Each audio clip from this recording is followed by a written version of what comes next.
With Ready or Not coming to console, I thought I'd give you guys tips on how to get S ranks on some of the most difficult maps. These are going to be general guidelines. I will be making videos related to the specific levels, because there are specific levels like Valley of the Dolls, in which there are specific rewards like Hawaiian shirt, which everybody seems to love. So I'm going to start with general tips, and then in videos to come, I'll be showing you how to get some S ranks either by yourself, with AI, or with a team. I always recommend a team. It's always going to be better. But with that said, let's get into it. I'm going to quickly make a summary or a TLDR. If you want to get a little bit more information, you can watch the video. If you just want the tips and you want to leave because I don't want to waste your time, here are a summary of the tips. Beanbag shotguns stun instantly on the body. Don't shoot suspects in the head. Don't give AI beanbag shotguns. And with a beanbag shotgun, it just takes 1 to 2 shots for a target to surrender. Number 2, pepperball rifle. When using the pepperball rifle, bring extra mags. When shooting enemies, they can still shoot you. It usually takes 5 to 8 shots to down a suspect. Don't use the SMG variant as the magazine is smaller and there's no difference between the rifle. Number 3, don't use C2 or stingers. There's a chance to kill suspects, avoiding your S rank runs. Number 4, use shield to cross danger zones of high traffic. Number 5, use flash and gas grenades for hostage situations instead of your beanbag shotgun, unless you're using a pepperball rifle.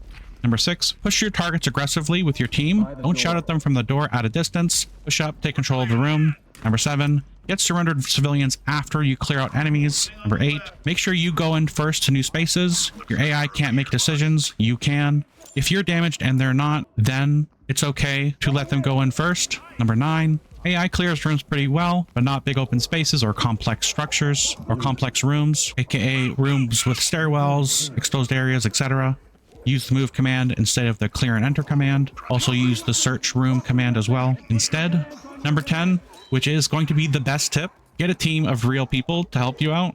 And there's a quick summary of all the points. If you want to see some more in-depth explanation of these things and examples of these ideas, then watch the rest of the video. If not, thanks for watching. But for those who want to see a bit more detail, keep watching. So here we go. So as you can see, I have S ranked every single primary map. I think the only ones I haven't S ranked are, I guess, Narcos, which is a pretty tricky map, and then I haven't done the Dark Waters, but I've basically gotten pretty much close to perfect. As you can see, I've gotten A ranks and stuff, but I just haven't gotten around to doing it. I didn't see the need, and I don't think there's any rewards for them, so I just kind of ignored them. When the Xbox release does happen and the PlayStation release does happen, there will be something called the grenade launcher. It will probably change how you do S ranks, but I'm going to be talking about some of the principles of how to get S ranks and not necessarily the loadout that I would use. I can go over the loadout as well, but for now, we're just going to talk about tactics, what constitutes a reset if you mess up during the mission, the general rules of trying to get S rank. So whenever you're trying to achieve an S rank, you're going to use non-lethal weapons.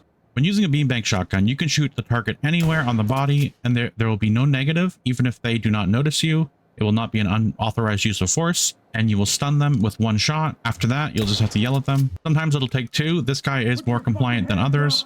When using the beanbag shotgun, make sure you don't shoot them in the head, as that will end your S rank run. This is another reason why not to give your AI beanbag shotguns, because they can end your run with the headshot. So give them pepperball rifles instead, as a beanbag shotgun adds unnecessary risk. When using a pepperball gun, it's advised to bring extra magazines with you, as this can run out of ammo very quickly. Generally speaking, depending on the size of the map, I would recommend around 5 pepperball magazines to 8.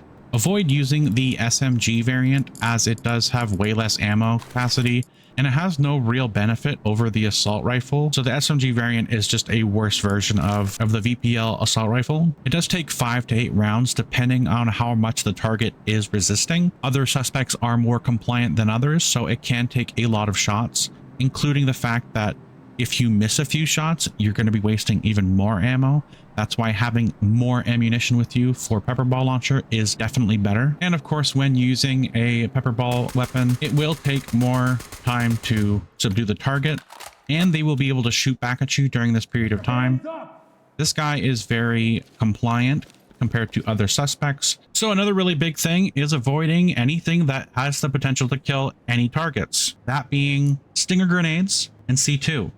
Now, the odds are lower for those things to kill those targets or incapacitate them, but you still will get either negatives and or you will get not as many points. So if you get a negative, it's an immediate restart. There's no point in waiting. You'll get an A+, but it's pretty much always going to be A+ or lower. So on certain maps, S ranks can be pretty difficult, mainly because you're crossing a dangerous threshold. Now, for a map like this, you're pretty much always going to be taking this direction since it's just the better way overall no matter what. But if you do have to cross a dangerous threshold, which at some points you will, take out a shield and run through that dangerous threshold as fast as you can. Even if you don't have a pistol to shoot with, it is still extremely valuable to bring a shield with you. If you see a target, you can always retreat back, take out your weapon, and then engage the target. In hostage situations, you will need to use gas grenades if you have a beanbag shotgun.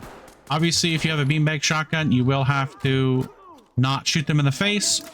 Try to have as much restraint as possible. Restraint will help you a lot in S runs. Make sure whenever you are entering a new space and you see a target, so I stumble across a target right here behind this pillar, a lot of people will yell at him and try to get him to surrender. What you really need to do is push the target aggressively, shoot them, and take control of the room. A lot of the time, people are too afraid to enter a room. Hanging out by the door with your teammates can just be a death sentence. The longer you're shouting, the more enemies get alerted, the more stress they get, the more likely they are to shoot on sight because of that. So push that room and take control. Whenever entering in a new area, always try to prioritize enemies instead of civilians. Always make sure to tell the civilians to get down. Don't secure them. You can only secure them later. Focus enemies as they are obviously the bigger threat. You can always secure civilians at the end of the match. So try to focus enemies as the priority. Although your AI are better at clearing rooms, you should always still be going first in a room when you're playing with them. For example, in this setting, I can open this closet door quickly and look out the window and analyze everything that's going on. So for instance, for this room, your AI would have a very hard time going down these stairs simply because it takes forever to stack up. They can also get shot from the windows. And with you, you can tell them to simply hold or follow you in a straight, tight line, go down the stairwell, and quickly close any open doors in the area and clear the room quickly, faster than they ever could. Also, not to mention that they'd be hanging out by those windows, which would be a real pain simply because a lot of the time there are enemies outside and they always spot you and start shooting at you. So that's needless damage that your AI is taking. So for example, in this instance, I'm controlling the stairwell as I told one to secure the suspect. As I try to enter the room with them, funny enough, they are incompetent and are still blocking the door, which is really annoying. But these things happen. Try to avoid them. If they're ever not listening to you, just make sure you press fall in and then re-give them commands. They're not perfect, but they try their best. Your AI teammates are usually pretty good at clearing simple rooms, but they are not very good at clearing complex rooms. For instance, this is a very simple room. Its layout is very simple, and there's not too many other elements aside from a couple doors. But my other team, as you can see, King is running off to the left, off around the corner down the hallway, while my other guy decides to stay near the stairwell while covering the hallway, which is a very deadly area to be. So I push up, try to see what he's doing over here, and you can see he's very isolated, and it's very dangerous for him to be there. Now, for instance, when I clear this room, obviously, with my team, I can quickly clear, check it out, and then when I want them to enter the room, I can tell them to move to a location and cover that area. It's much more clear to tell them to go to a specific location to cover rather than just enter a room where they can run off and go into various directions. And you might even lose where they are and they can get isolated and die. But you can see I have much more control over this situation than I did before because I did not tell them to clear the room. As you can see, I can check both hallways. I can command them when and where I need them to. That gives me time to clear rooms and secure a foothold within the area, as well as manage any open doors or complex structures. So for instance, like this, I know this is a pretty easy room to clear since they are just bedrooms. That move and clear command isn't useless, but in more complex areas like around the staircase, I can tell them to move to specific locations. If they're not listening, just spam fall in a few times and then tell them to move to the command. As you can see, they can clearly handle simple room structures with minimal doorways or other complex structures within it. In complex areas like this, where it is a stairwell to a door, consider taking a shield, command them to go to each location, and it can better help you control the area. If you were to make them clear this area using a clear from the door command, they would be scattered all across this room and be holding different positions, which also can waste a lot of time since it takes time for them to stack up, then regather where you want them to go. So making less commands overall will make your gameplay more efficient and easier to get S ranks. Finally, guys, the best tip of all, if you want to see this screen at the end of your missions, the best tip, bring real people. That's going to be the best tip overall. As well as you can control AI, it is going to be a challenge because sometimes they just won't listen or they need to be micromanaged when you're getting shot at. It just increases the difficulty. The best chance of getting an S rank, generally speaking, is to just play with other players, especially if they have done an S rank before, or if they haven't, as long as they are dedicated to the same goal. Eventually, you guys will come around and get it. But alas, that is the end of the video. Thank you for watching. If you enjoyed that video, like and subscribe. More likes, more subscribes, more comments. That does mean that I will be continuing making videos as long as people are enjoying them. With that said, that's the end of the video. Thanks for watching. Have a good day. Maybe they want us to be demotivated about our jobs. Maybe we shouldn't allow that seed to be planted. You guys shut up. I'm trying to do a video here. Thanks.